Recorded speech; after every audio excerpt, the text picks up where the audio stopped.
नमस्कार, मैं गोपाल मंडल। मेरा यूट्यूब चैनल लाइफ मेकर में आपका स्वागत है।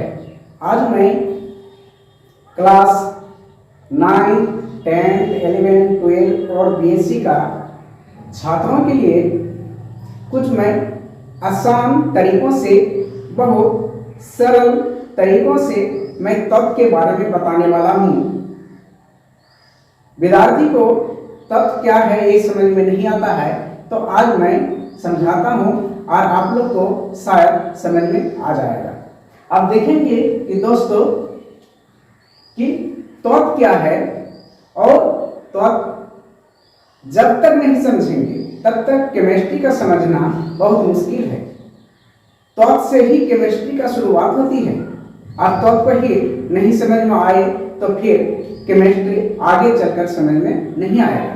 जैसे कि रॉबर्ट बॉयल ने 1661 ईस्वी में तत्व शब्द का परिभाषा दिया है, तत्व शब्द का प्रयोग किया है।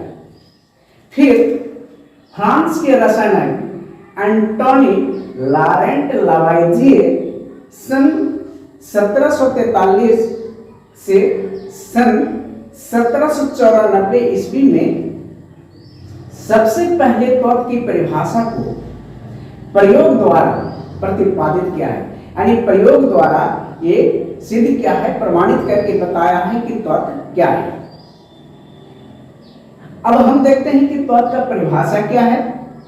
तो देखते हैं दोस्तों कि तत्व पदार्थ का वह मूल रूप है जिसे रासायनिक प्रतिक्रिया द्वारा अन्य सरल पदार्थों में विभाजित नहीं किया जा सकता है।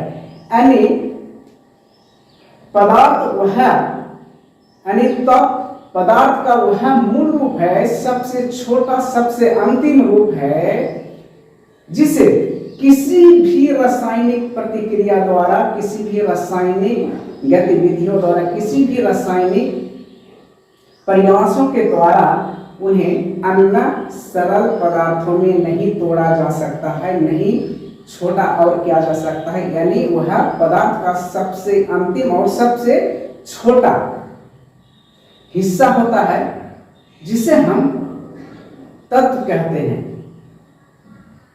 इसलिए कहते हैं कि तत्व पदार्थ का वह मूल रूप है जिसे रासायनिक प्रतिक्रिया द्वारा अन्य सरल पदार्थों में विभाजित नहीं किया जा सकता है। अब देखते हैं कि तत्वों का वर्गीकरण। तत्वों को धातु, अधातु और उपधातु में वर्गीकृत किया गया है, विभाजित किया गया है।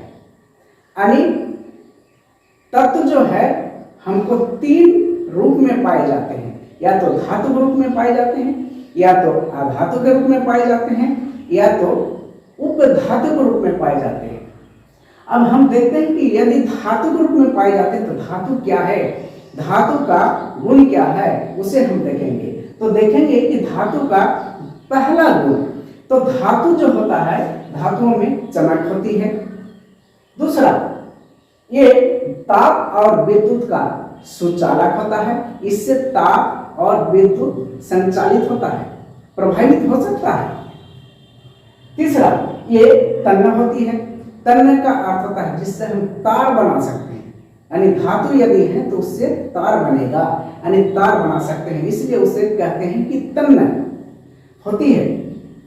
चौथा, इसे पीट कर महीन चदरा बना सकते हैं, यानी यदि धातु होगा तो उससे चदरा बना सकते हैं। 5 नंबर, ये प्रतिध्वनिपूर्ण होती है। प्रतिध्वनिपूर्ण का अर्थ होता है कि धातु वह है जिसे पीटने पर वह टन टन की आवाज होगी, उसे ही हम धातु कहेंगे। 5 नंबर, ये प्रतिध्वनिपूर्ण होती है, और यह देखते हैं कि विद्युत का सुचालक होता है। यह प्रतिध्वनिपूर्ण होती है, बजाने से वह टन टन की आवाज होगी।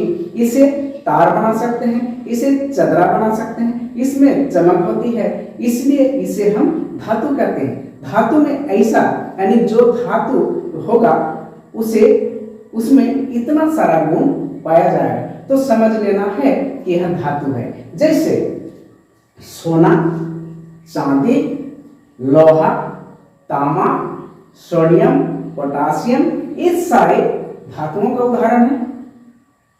अब देखते हैं कि तत्व का दूसरा वर्गीकरण यानी आधातु किसे कहते हैं, यानी आधातु का गुण क्या है, हम आधातु को हम कैसे पहचानेंगे।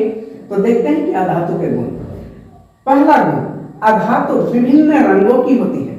आधातु जो होता है उसमें अनेक प्रकार के रंग होते हैं, कभी इस रंग में तो कभी उस रंग में। इसमें रंग में कोई निश्चितता यानी रंग फिक्स्ड नहीं होते हैं, विभिन्न रंग में पाए जाते हैं, अनेक रंगों में पाए जाते हैं। दूसरा, ये ताप और विद्युत का कुचालक होती है। कुचालक का अर्थ होता है इसमें ताप और विद्युत नहीं चल सकती है, इसमें ताप और विद्युत नहीं चलता है, इसलिए कहते हैं कि यह ताप और विद्युत का कुचालक है। तीसरा, ये चमकीला, प्रतिध्वनिपूर्ण, आघातप्रद नहीं होती है। और धातु में तीसरा प्रकार के गुण है, इसमें चमक नहीं होती है, इसमें बजाने से टन टन की आवाज नहीं होती है, और आघातवर्ध नहीं होती है। आघातवर्ध की आवाज पीट पीट कर उसे चदरा नहीं बना सकते हैं। तो ऐसे गुण वाले को हम आधातु कहेंगे। जैसे कि hydrogen, oxygen, iodine, bromium, chlorine, कॉल, कॉक आदि आधातुओं का उदाहरण है। अब देखते हैं कि तत्व के वर्गीकरण का तीसरा रूप उपधातु क्या है। अब हम देखते हैं कि उपधातु के गुण कुछ तत्व धातु तथा अधातु के बीच के गुण दर्शाते हैं, जिसे उपधातु कहते हैं।